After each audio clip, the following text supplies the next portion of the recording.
On tonight's Gwinnett Prep Rally, a few of the big schools continue to run away with it. Grayson struggles early but catches fire late against the Panthers. Peachtree Ridge is burning a hole right through their schedule too. We'll recap those ball games and throw up highlights of Collins Hill, who stuck their way right past Mill Creek. Hey Buford fans, you know Vidal Alexander is heading to LSU next year, but find out what else is on his mind. So it's all the highlights plus the other scores and commentary from around the county coming up on Gwinnett Prep Rally right now. For more than 15 years, your source for Gwinnett County sports is Gwinnett Prep Rally. Hello again and welcome to your county's original high school sports television program. This is Gwinnett Prep Rally now in its 19th season, and we can be seen right here on GCPS TV for the entire 2011-2012 school year. I'm Todd Klein alongside Will Hammock from the Gwinnett Daily Post. And Will, the regular season is starting to wind down, but the region champions probably won't be decided until the final week of the season, with some big ball games still left to be played. Yeah, it's really shaping up in Region 7 to be an interesting finish. You have Peachtree Ridge, kind of a surprising undefeated team against North Gwinnett, another undefeated team in the region. That's going to be an exciting way for that region to finish. And things that still aren't decided in Region 8. Got Brookwood and Dacula pushing Grayson over there. So Grayson doesn't have it locked up. Still got to go through Brookwood to clinch that region title.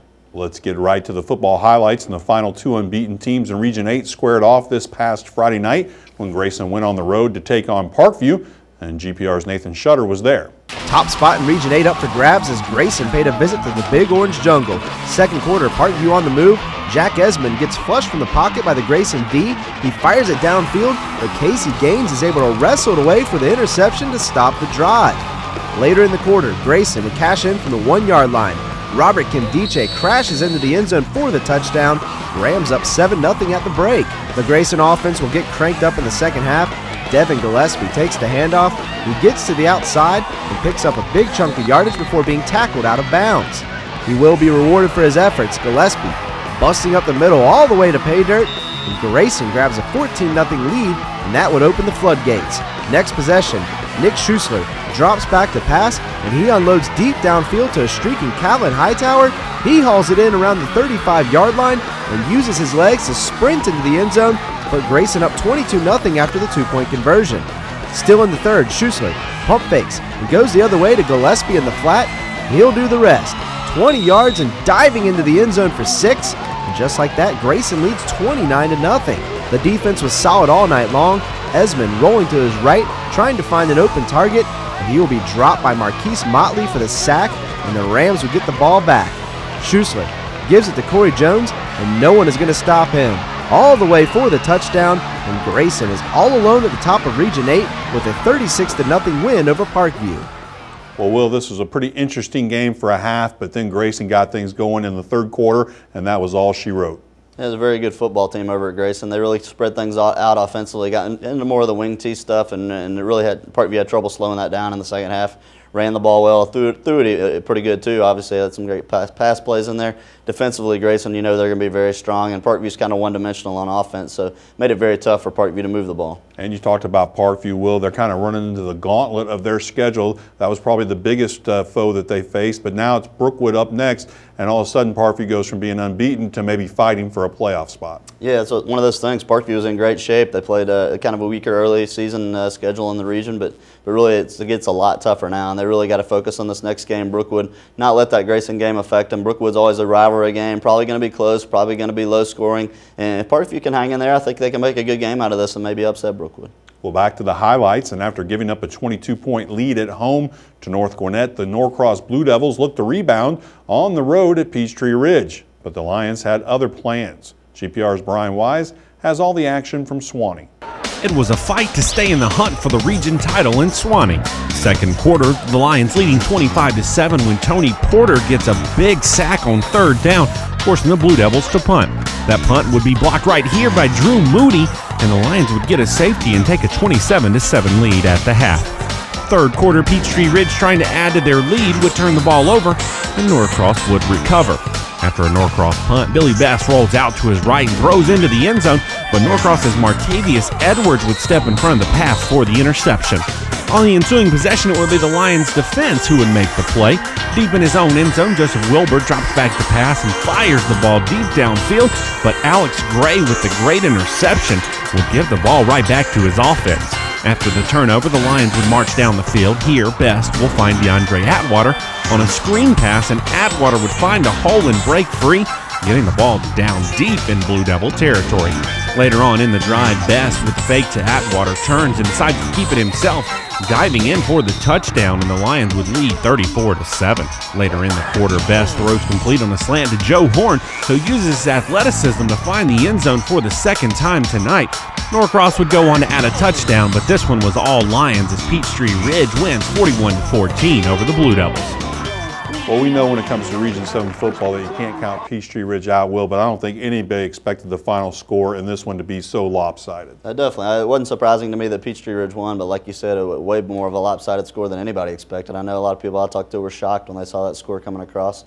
Really just Peachtree Ridge took it to them, played a great night of football, and they've played their best football of late. They kind of played a very tough opponent in the Dome, so maybe losing that opener made people think that they were a team to look over, but since then they've played great and really won some tough games, and this one won in dominating fashion, really opened up offensively and showed what they can do, a lot different than what Peachtree Ridge fans have seen in the past, so that wide open offense is working well for the Lions. Well, I think everybody has the same question, Will, and that's what in the world's going on at Norcross. They go from a 22-point lead on North Gwinnett, which would have looked like they would have had a sure lock on the Region 7 title, to consecutive defeats. Can Norcross straighten things out and get ready to be a tough playoff team? I think they're going to be a playoff team. Their schedule lets up here in the next few weeks, so they get a couple of winnable games. But it was a tough bounce back. I mean, I know that hurt to lose that North Gwinnett game, and I just felt like the Devils just really didn't show up for this one. It was a lot of mistakes, a lot of miscues, just really didn't do their job and got overwhelmed by Peachtree Ridge, which played so well at home. So Norcross has really got to right the ship fast before the playoffs come.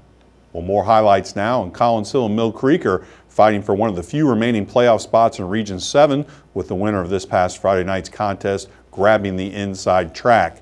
Brian Wise has more. It was a seesaw affair between the Eagles of Collins Hill and the Mill Creek Hawks. First quarter, Collins Hill Brett Sheehan completes a pass in the flat to Tyler Henderson, who scampers upfield for a nice gain. On the very next play, Sheehan play action throws downfield, and out of nowhere comes Alonzo Collins for the interception. Mill Creek would take over from there as quarterback John Russ keeps on the option and finds a hole, gets a good chunk of yards before being caught from behind by Mario Terry. A couple of plays later, the give would be to Carter Governell, who breaks around the edge and into the end zone for the Hawks. Mill Creek takes an early 6-0 lead. On the Eagles' ensuing possession, it's Sheehan with the gift to Jordan Parker, who breaks a tackle and is off to the races for the touchdown, as Collins Hill then takes the lead 7-6 over the Hawks. Mill Creek would answer on their next drive. Here, Russ finds Matt Purcell over the middle, who gets upfield for a nice gain. And then a few plays later, the give is to Ja'Cory Lewis, who finds a hole, breaks through a couple of tackles before finally being dragged down. Later on in the drive, it's Russ with the keeper into the end zone, and the Hawks take back the lead 13-6. However, it would be the play of Britt Sheehan and Tyler England who would lead the Eagles to victory. Collins Hill 35, Mill Creek 32.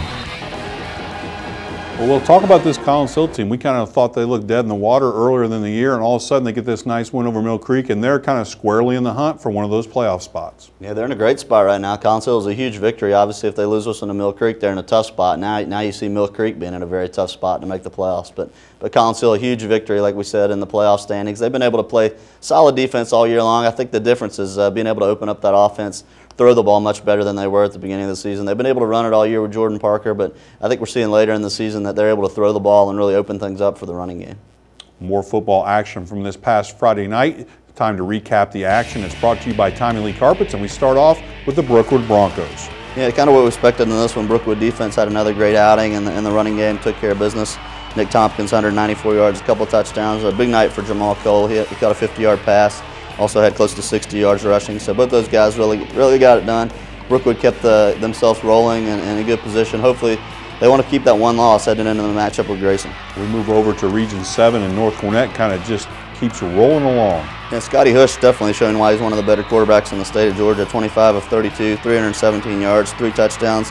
North Gwinnett had a lot of mistakes in this one. They rolled up a ton of yards and really could have made it more of a lopsided score, but credit Mountain View for keeping fighting and hanging in there, making it a close game, but North Gwinnett's still where they want to be in top of the region. Talk about a team that's kind of where it wants to be. Archer having a great season, kind of a breakout season a little bit, and just a big win over Central Gwinnett, and Ernest Alexander was a huge reason for that. Yeah, 200 rushing yards, 5 touchdowns. He was our player of the week for the Daily Post. Just a great effort by Archer. They have a lot of talented players over there, and a big physical team too. I get asked all the time, is Archer going to make the playoffs? And I think they might. And then talk about making the playoffs. Dacula hangs on. It's a little tougher than maybe some people would have thought, but they get another gutsy win over South Gwinnett. Yeah, that could have made things a little more interesting if South had beat them over there, made it interesting in Region 8. But Dacula continued course. I think they're really going to finish as one of the top 2 seeds in the region. Still playing great football. Marcus Cox, Rocky Capabianca with a heroic play at the end of that one to give them the victory over the Comets. Looking back over these teams we just discussed, Will, I'm really curious about North Gwinnett. Looks like they're going to be going for a showdown with Peachtree Ridge for a region title.